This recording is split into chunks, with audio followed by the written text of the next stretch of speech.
दोस्तों नमस्कार। दोस्तों पिछले दिनों कोरोना के दूसरी लहर के दौरान आप सब ने देखा कि किस तरीके से इस मोदी सरकार के कुप्रबंधन ने देश में मौत का सिलसिला कुछ इस कदर शुरू किया, जैसा लग रहा था कि शवों की बारात ही शुरू हो गई। तमाम सोशल मीडिया पर दिवंगतों के प्रति श्रद्धांजलि व्यक्त करते करते लोगों के हाथ कांप रहे थे। मुझे नहीं लगता कि ऐसा इस देश में कोई एक भी व्यक्ति होगा जो श्रद्धांजलि का संदेश कम से कम 10 लोगों के लिए नहीं लिखा होगा। लेकिन हुआ क्या, इसके बाद ठिकरा फोड़ा गया इस डंकानाथ के इशारे पर कि ये तमाम मौतें सिस्टम के कारण हुई। लेकिन किसी नालायकों ने यह नहीं पूछा इन नालायकों से कि आखिर इस सिस्टम के पीछे कौन है। तुमने पहले के सिस्टम को बदनाम कर करके सत्ता में तो आ गए, लेकिन 7 साल हो गए, तुमने किया क्या? अगर वो सिस्टम खराब थी तो तुमने नया क्यों नहीं बनाया, और नया बनाया तो तुम्हारा सिस्टम काम क्यों नहीं किया? आखिर इतने मौतों का जिम्मेदार कौन है? दोस्तों, जिस वक्त पूरे देश के तमाम जो अखबार हैं लोगों की मौत से रंगे पटे थे, उस वक्त भी बहुत सारे सरकारी पत्रकार, मोतियाबिंद ग्रसित पत्रकार सरकार के चरणों में पड़कर उनके ही नाम को जप रहे थे। खैर, उनकी छोड़िए, उनकी खाते हैं, उनकी गाते हैं। लेकिन ये सरकार पिछले दिनों क्या कहा? सुप्रीम कोर्ट में कहा कि हमें उन तमाम मृतकों के आश्रितों को देने के लिए पैसे नहीं है हमारे पास, लेकिन देश की बहन बेटियों माओ के फोन में पैगासस का वायरस घुसाकर, जी हाँ पैगासस, जिसका इस्तेमाल तमाम देश आतंकियों के खिलाफ करता है, और ये नामर्द नकारा सरकार, छिछोड़ा सरकार अपने ही देश के लोगों के खिलाफ इस्तेमाल करता है ताकि उसकी बहु बेटियों और माओ के अंतरंग जीवन को झांक सके। तमाम संवैधानिक संस्थानों के ऐसे लोग जिनकी रीढ़ आज भी सीधी है, उसे अपने पाले में करने के लिए, अपने चापलूस बनाने के लिए इस इजरायली हथियार का इस्तेमाल किया। खैर दोस्तों, इस पर तो आपको कई सारे वीडियोस में दे चुका हूं, लेकिन वर्तमान में जो बात हो रही है वो कोरोना काल में हुए मौत के आंकड़े के बारे में हो रही है। सबसे पहली बात तो ये बेशर्मों की फौज मौत के सही आंकड़े नहीं बता रहे। दोस्तों, मैं बताऊं कि पिछले दिनों एक रिसर्च में, बहुत बड़ा रिसर्च हुआ था अमेरिका के अंदर, जिसमें मोदी सरकार के पूर्व मुख्य आर्थिक सलाहकार रहे अरविंद सुब्रमण्यम भी शामिल थे। उस रिसर्च में 40 से 50 लाख भारतीयों के मरने की संभावना ही जताई गई है, और ये सच भी है। जब आप तमाम राज्यों के आंकड़े पर गौर करेंगे और उसका एक औसत भी लगाएंगे तो आपको पूरा मोदी सरकार का कच्चा चिट्ठा सामने आ जाएगा। लेकिन इसके बावजूद इनकी बेशर्मी तो देखिए। पिछले दिनों संसद में क्या कह दिया कि एक भी मौत ऑक्सीजन की कमी के कारण नहीं हुई। अरे मैं पूछना चाहता हूं इस बेशर्मी धर्मनिरपेक्ष सरकार से, मोदी और अमित शाह की जोड़ी से, कि 40 से 50 लाख लोगों ने पिछले दिनों भारत में आत्महत्या कर ली। तुम्हें शर्म आती है? जिस गटर के पानी से तुम गैस बनाते हो चाय बनाने के लिए, उसी गटर के नाली में डूब के मर जाओ। अगर सिर्फ मर भी गए ना तुम जैसे नकारा नेता, तो भी ये देश की स्थिति अच्छी हो जाएगी, क्योंकि तुम लोगों ने सिस्टम को धोखा दिया है। तुम लोगों ने पुराने सिस्टम को तार तार कर दिया है अपने नाजायज मंसूबों को पूरा करने के लिए।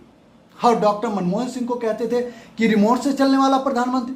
अरे प्रधानमंत्री मोदी जी, आप तो महाफट्टू निकले जब आरएसएस ने उत्तर प्रदेश के विधानसभा चुनाव से पहले सर्वे किया और उसमें पता चला कि भारतीय जनता पार्टी को वहां पे ठेंगा मिलने वाला है, तो मोहन भागवत ने आपको एक बार बुलाया और आप भागकर उस कोरोना की त्रासदी में, जब लोग दिन में हजारों लोग मारे जा रहे थे, तब आपने देश के लिए कुछ करने और कहने के बजाय भारतीय जनता पार्टी के 5 सितारा ऑफिस में पहुंच गए और 5-5 घंटे मोहन भागवत के साथ मीटिंग की। क्या यह है आपकी राष्ट्रीय नीति? देश के प्रति यह है आपकी संवेदना? राहुल गांधी ने आपके बारे में बिल्कुल सही कहा। आपके घरियाली आंसू से इस देश का भला नहीं होगा, देश की जनता की जान नहीं बचेगी। आपको इस देश के लिए कुछ करना होगा। दोस्तों, मुश्किल ये भी है कि इन्हें कुछ करना भी तो नहीं आता, कभी सीखा भी तो नहीं। जरा मुझे बताइए कि ये संघी लठ लेके मारने की युद्ध के कौशल के युद्धाभ्यास करते हैं। जरा मुझे बताइए कि लठ लेके क्या पाकिस्तान से लड़ाई करेंगे? नहीं, इस देश के लोगों के खिलाफ ये लड़ाई का ऐलान करना चाहते हैं, इसलिए लठ से अपना युद्धाभ्यास करते हैं ताकि देश के लोगों को अपने घटिया एजेंडे के तहत अपनी राजनीतिक मंसूबा को पूरा करने के लिए तमाम तरह से देश की जनता से लड़ सके और उस पर अपनी सत्ता को थोप सके।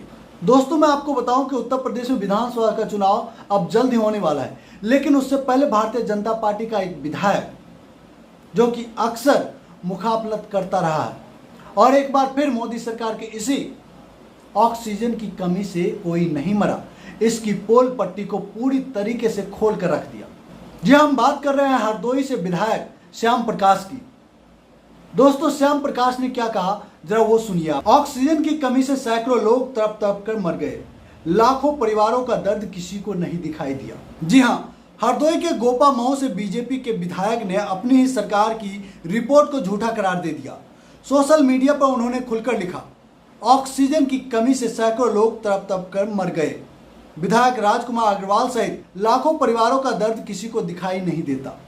दरअसल ऑक्सीजन की कमी से होने वाले मौत का एक खबर सोशल मीडिया पर एक यूजर ने शेयर किया था। उसी पर जवाब देते हुए विधायक ने लिखा, आपने सच बोला, मैं आपसे सहमत हूं, ऑक्सीजन की कमी से सैकड़ों लोग तड़प तड़प कर मर गए, विधायक राजकुमार अग्रवाल सहित लाखों परिवारों का दर्द किसी को दिखाई नहीं देता। जैसा कि आप सबने संसद में देखा कि किस तरीके से भारतीय जनता पार्टी के नेता ने, सांसद ने संसद लोकतंत्र के पवित्र मंदिर में अपने झूठ का पुलिंदा सामने रखा और यह नालायक गोदी मीडिया अपने स्वामी की वाहवाही करता रह गया।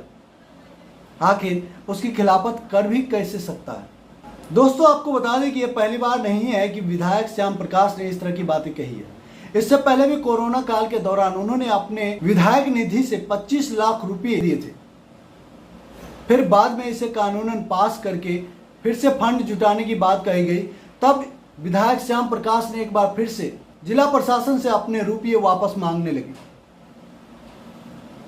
इन्होंने कहा था कि हमारे पैसे का सही उपयोग नहीं किया गया। जरा सोचिए आप। इसके बाद बेशर्मी तो देखिए भारतीय जनता पार्टी की कि उन्हें नोटिस जारी कर जवाब तलब किया गया था।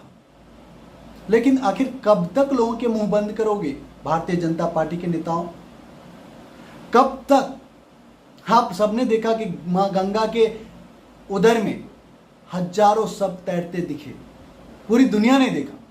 बार बार ये नालायक उसे ढकने की, छिपाने की कोशिश की, लेकिन बार बार मां गंगा ने उसे पूरी दुनिया को दिखाया। लाशें चीख चीख कर इस देश के सिस्टम की और सिस्टम के पीछे छिपे नालायकों की असलियत को बयां कर रही थी।